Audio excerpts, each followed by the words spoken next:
the Great One, perhaps the world's greatest secret. In his idiosyncratic work entitled On the Remains of the Harlots, Plutarch conveys to us the words of a Cleombrotus of Lacedaemon of Sparta, that is, who traveled to the shores of the Red Sea, where he would meet and consult with an unruly being, with a capital B, who was as the instructor of men and the initiate of the sages. So Cleombrotus says this: in order to finally meet the man, I had to wonder a lot and pay a lot for the information that led me to discover him. On the shores of the Red Sea, one can answer him, and this only happens once a year. One can meet him, that is, and meet him, and this can only happen once a year.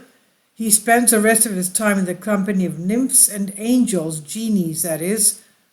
I took great pains to meet him, but the reception he gave me was cordial. He is the most handsome man I have ever seen. He never got sick. He feels the need to eat only once a month, and his food consists of a bitter medicinal herb, the fruit of which he eats. He speaks most any language, but during most of our conversation he used the Doric dialect. His voice had the sweetness of music. As he spoke to me, the atmosphere was perfumed with a balmy, exquisite scent. I found that this scent was coming from his mouth.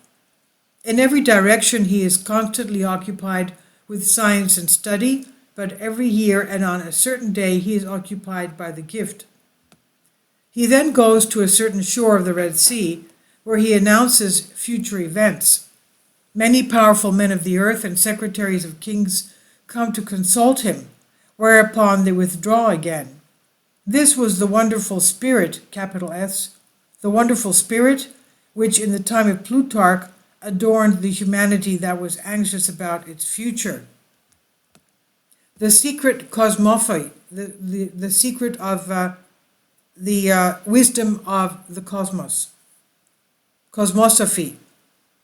The main revelation of the African teacher had to do with the structure of the visible universe. Here, Cleombrotus continues, is how he expresses himself on the matter. The number of worlds is not infinite. There are neither 1 nor 5, but precisely 183, arranged in a triangle, 60 on each side, while the remaining 3 worlds occupy the corners. They touch each other, and in their movement they perform a kind of rhythmic dance. The inner surface of the triangle is the common focus of all worlds, and it's called the, quote, field of truth, end quote. In the early Greeks it had another well-known name. Therein are the principles, types, and immutable ideas of all that is and has been. Around these types there is eternity, capital E, and from this eternity flows, like a torrent, time which circulates through all the worlds. The sight of this exquisite ensemble is permitted once every 10,000 years to the souls of mortals, and only as long as they lived righteously in the present world. And in the mysteries, capital M, even the most glorious ones that function here below are but a pale reflection of this wonderful spectacle. Finally, Erythraeus reminded that to arrive at the theory of such beauties, it is worth dealing with philosophy, otherwise all effort is in vain. The origin of the tradition. When then did Plutarch draw upon the original above-mentioned legend of the great African educator whose astral existence is affirmed or casually assumed to be by so many occultists? The myth is an old Pythagorean tradition, already supported by Petronius of Imera from the first generation of students of the master of Samos, Pythagoras, that there are altogether 183 worlds arranged as in marvelous mathematical harmony. The Erythraean, that is this spiritual being, the Erythraean added certain details. This revelation is diligently concealed from men. Only the sages, capital S, who have led an unattainable life and have therefore been freed from the law of reincarnations, can every 10,000 years discern its reality. To become shareholders of the unique revelation, Simvasa, the harmonious balance of the world, which is only taught to them on earth through the path of initiatory symbolism, is revealed to them directly through the miracle of direct theory. And Erythraeus added that the religious mysteries, Erythraeus being the man from the Red Sea, Erythros means red in Greek, the Erythraean added that the religious mysteries held on the earthly sphere provide a simple idea, a simple reflection of the vast and wonderful communication of this extraordinary vision, where all the problems of heaven and earth are revealed at once, where the divine presence, capital D, capital P, the divine presence appears with all its supernatural power, where the conscious microcosm is confronted with the exquisite presentation, the unforgettable view of the entire microcosm. This appears to be the reward of the sage in the islands of the blessed, the well-known Greek name of the field of truth, to see divine providence face to face and to admire its work in the radiance and brilliance of its completion. A similar promise had been popularized by Cicero in the famous Enipio of Scipio, where he tells Scipio Amelio a prophetic vision that he had, that he was seen in Africa during his stay with the Numidian king Massinissa, an ally of the Romans at the beginning of the Third Carthaginian War. As a paradox, he had seen in his sleep the step-grandfather of Scipio, the Africanus, appearing majestic and foretelling his future glory and his imminent death. He learns that his father, Pavlus Aemilius, already preceded him in the residence of the righteous. End quote. How then, my father, is he still alive? End quote, Scipio asks. Certainly, replies the vision, but only those who still live, who have been freed from the bonds of the body and from every prison, because what you all call life is actually death. And then Paul Aemilius presents to his son the brightness of the stars, the heavenly harmony which Pythagoras already knew, and assured him that this is the abode of the blessed souls. The Eretrian ends his speech with a piece of advice. Only the study of philosophy can prepare man for the knowledge of the truth in eternity, for the posthumous revelation of the beauty of divine works. But all other efforts are futile, all sources of strength are barren, and life loses both its grandeur and its meaning. Quote, you would not be looking for me if you had not already found me, end quote. Paracelsus used to say to his students during a miracle. The philosopher is already on the threshold of the temple.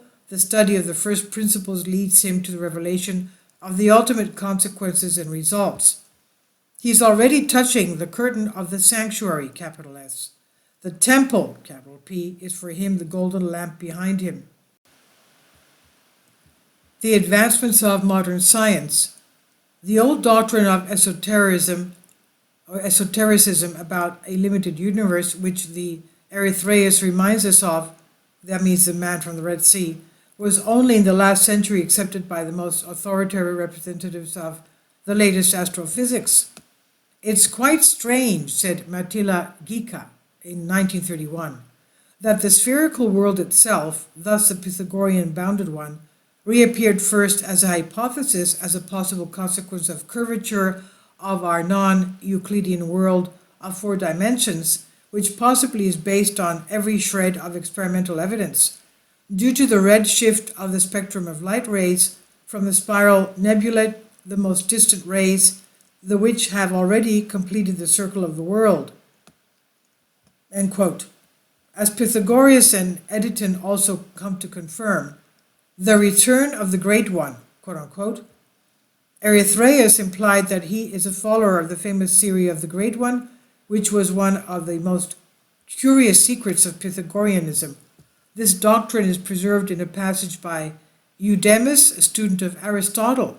Quote, if we are to believe the Pythagoreans, he states to his students, one day I will have to be among you again and discuss just like now, end quote. Coper's correctly recognized the importance of the aforementioned digression. I will insert the text of his opinion to the original he is translating to avoid distortion distortion of the meaning that will lead to wrong conclusion. Quote, "How grateful we must be to the excellent Eudemus," he writes, "because in the course of his speech he let us this doctrine escape, and how much also to his students who recorded it in the notebook," end quote. And he continues verbatim, quote, "The graceful image appears vividly before our imagination. The head of the school, sitting on his marble seat, is cheerful and smiling, handling in his hand the symbol of authority. In front of him, his students sitting in small rows listen, some disturbed, others amused by the teaching of the sage. We can say unequivocally that this doctrine is the greatest honor of the Pythagoreans." In these few words, the parts of content, they recognize the existence and operation of a universal law. It's really about a consequence derived with absolute scientific rigor, about the recognition of this law, intertwined with the belief in the existence of a universal cycle. We've already met this belief both in Anaximander and in Heracliton, end quote.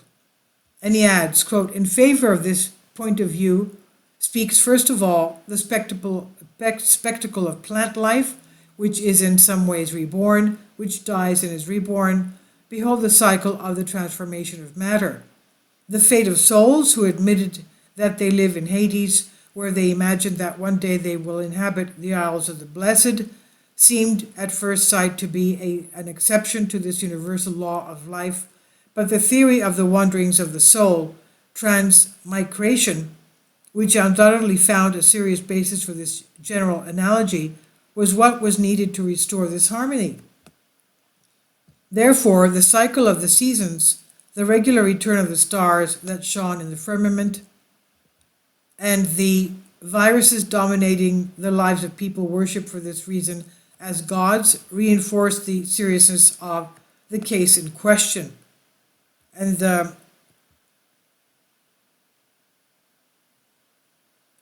this is translated for you from a Greek article, and it has various sources here from the various philosophers and ancient texts. Please leave your comments, and thank you for your support. Kindly support my Patreon account. The daily posts are 5 videos daily, and they are totally different from what I have on my YouTube channel. Thank you so much for your support and that you find all my content so interesting. You'll find the Patreon account details in the description box below.